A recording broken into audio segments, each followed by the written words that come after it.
on anti-Semitism in the modern period in Nazi Germany. In contrast to this mediating image of Christian anti-Judaism that I have drawn, let us now move to decipher the character of that racial tradition of anti-Semitism that begins in the 19th century and that culminates in the anti-Semitism of Hitler and the Third Reich. From the early racial theorists, through Houston Stewart Chamberlain to Adolf Hitler, there grew a new form of anti-Semitism that insisted that it, and it alone, properly understood the Jewish problem, the so-called Judenfrage, and had a correct, scientifically sound solution to it. According to this version of anti-Semitism, the uncompromising, all-encompassing, non-controvertible struggle against world Jewry is not only a subjective sentiment, a personal matter, but also and essentially a fundamental principle of politics and metapolitics, of nature and meta-nature, history and meta-history. That is to say, everything is race. But race is more than biology. It is also metaphysics. Speaking specifically of the form that this doctrine took in Hitler's Weltanschauung, his worldview, one needs to point out that his anti-Semitism combined doctrines of a particularly fervid racialism, the theory of social Darwinism, and strange views about Manichaean right and wrong. For Hitler, the rise and fall of empires, no less than the corruption and pollution of individuals, was caused by a racial factor, manifesting itself on the one hand at a microorganic level, and on the other hand at the macro-historical level. Racism needs to be understood now as biology, now as metaphysics. For only the first principles of a philosophy of history can correlate large-scale cycle of historical activity of the development and decay of nations and civilizations with dogmas of blood. The concept of race, in other words, although it retains its natural primordiality, gains an ontological primacy as well. Race is not only the cause of difference, even of conflict, but the bearer of value. Different races in this architecture, in particular Aryans and Semites, necessarily manifest dissimilar spiritual and moral attributes. They are the incarnations of transcendental forces of and for good and evil. In Hitler's discourse, this axiological dichotomy is often, but not exclusively, imagined biocentrically: healthy versus diseased, vigorous versus sick, living versus dying, pure versus polluted, host versus parasite, man versus germ. However, at other times, these organic biological oppositions are allied by him with more traditional Manichaean images as well: light versus darkness, order versus chaos, free versus slave, good versus evil, redemption versus corruption, male versus female, God versus Satan, the children of light against the children of darkness. Taken together, these depictions form the basis of Hitler's analysis of the Jewish danger. Quote, "Two worlds face one another," he wrote, "the men of God and the men of Satan. The Jew is the anti-man, the creature of another God. He must come from another root of the human race. I set the Aryan and Jew over against each other, and if I call one of them a human being, I must call the other something else. The two are widely separated as man and beast."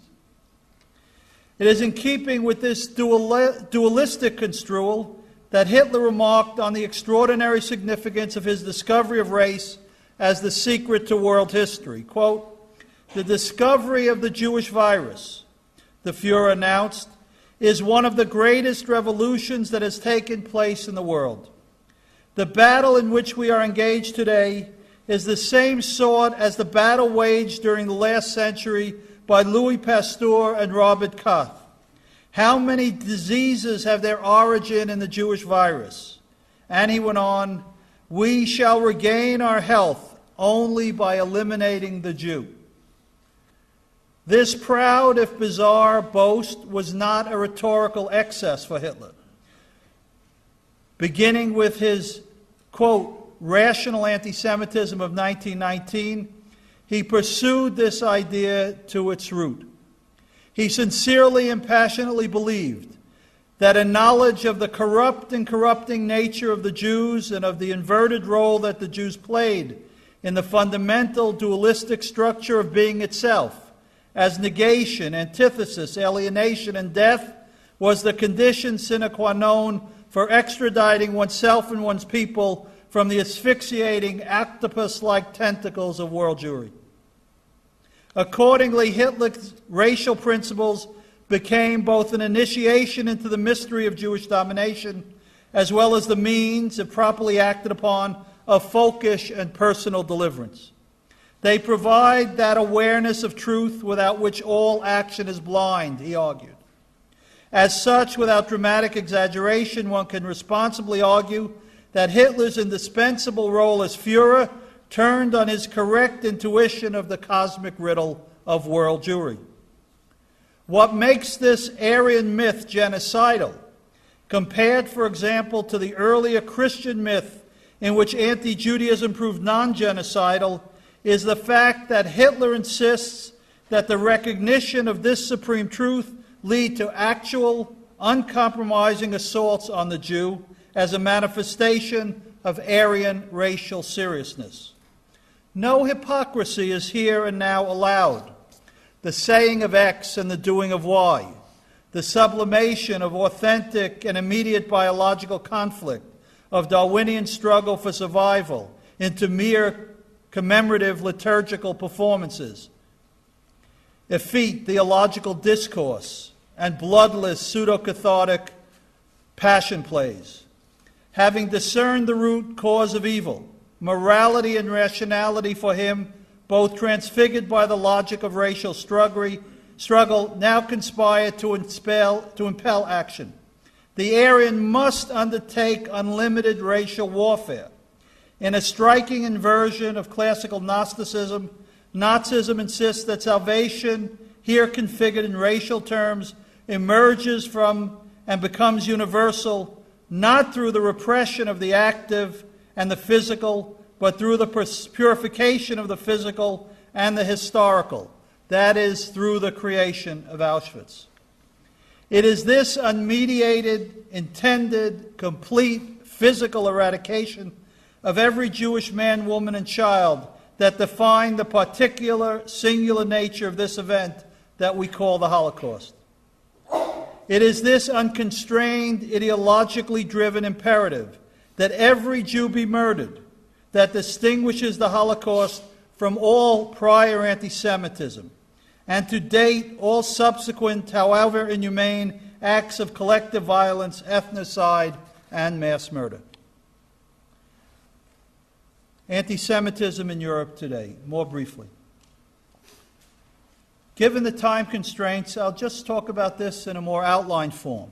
First of all, we are living through a crisis unlike any since 1945. Secondly, it is important not to make simplistic comparisons between today and the situation in the 1930s and 1940s. And this for a number of reasons. First, no European state today is officially and openly anti-Semitic as a matter of official state policy. Secondly, none officially advocates anti-Semitic violence. Secondly, and importantly, America, for all of its profound economic and political problems, is openly pro-Israel. This deep alliance, rooted in more than political calculation, however, is complex. For many Europeans hate America and what they perceive as the deficiencies of American politics and culture. And therefore, the association of Jews and Israel with America, that is also associated with an unwanted policy of globalization, strikes a harshly negative chord in parts of both the right and left spectrum in Europe. Thirdly, there is the State of Israel. Its coming into being has created new balances of power, as well as unanticipated and ferocious anti-Semitism. Rather than solve the Jewish problem as it was intended to do, the State of Israel has only transformed it. Fourth, there is the United Nations, which is a center for anti-Semitism and anti-Israel attitudes, as seen in the extraordinary hate fest at Durban, and which is now planned for a Durban II, the rhetoric of its former High Commissioner for Human Rights, Mary Robinson, and certain statements of, for example, Kofi Annan, the General Secretary. Remember, there are 21 Arab states and 40 Muslim-governed states that belong to the UN. They have passed over 1,000 anti-Israel resolutions in that political body. As regards the environment in Europe per se, the following 6 points require mention. First, there is the fundamental anti-Semitism of European civilization that is grounded in its Christian past and present. Christian European civilization created the terrifying otherness of the Jew, and this characterization and caricature continues to energize, however subterraneously, segments of European thought and values. Secondly, Europe has never resolved its Jewish problem. That is, the role of the Jew in European civilization after emancipation in 1789. The issue of Jewish communal emancipation continues to be problematic. Thirdly, the entire issue of anti-Semitism in Europe has been transformed by the huge recent growth of the Muslim population throughout the continent. There are, for example, more than 5 million Muslims in France and over 32 million or more Muslims in Europe. Most of the actual violence against Jews and Jewish organizations, synagogues, and schools in Europe emerges from the Muslim population. The deep irony is that Europe's efforts to be less nationalistic and more open and diverse, and to embrace multiculturalism as a value, has, as an unintended consequence, created a massive wave of anti-Semitism. Instead of fostering the value of tolerance, the new politics of the European Union has created vis-à-vis Jews and Judaism rabid intolerance. Both the European left and the European right, for example, Le Pen in France and Haider in Austria, find the Jews a continuing unwelcome and problematic presence. For the left, Jews, in an old stereotype, are provincial, capitalistic, nationalistic, i.e. identified with Israel. For the right, Jews are cosmopolitan and alien presences in the nation. Fifth, there are few Jews in Europe today, especially outside of France, and to some degree England. Hence, Europeans simply do not know Jews and are not exposed to a dynamic, articulate, flourishing Jewish community. Sixth, there is also the factor of deep European guilt over its colonial past to be factored in to the present mindset. Many Europeans have come to accept, without any real understanding, the claim that the State of Israel is a colonial state and therefore illegitimate. Finally, the Holocaust and its aftermath continues to be central in European consciousness. Consider the rather odd fact that the only things all members of the European Union have in common are A, Holocaust Remembrance Day in late January, and Jewish Cultural Day on September 2.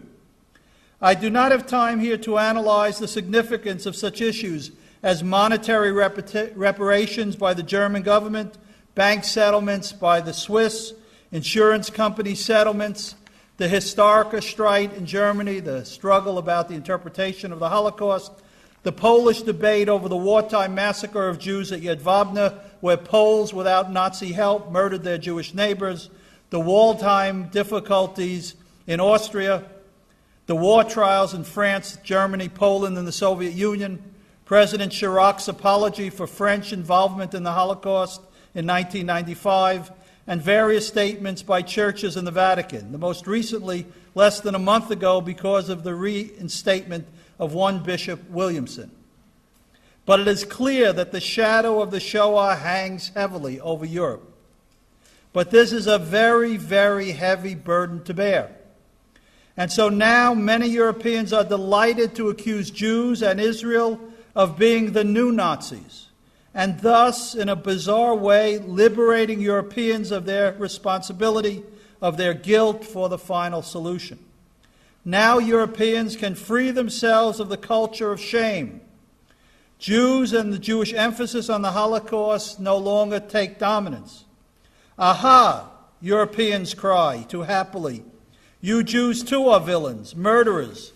This relieves the enormous guilt that Europeans carry, even if the accusations they make against Jews and Israel are essentially untrue.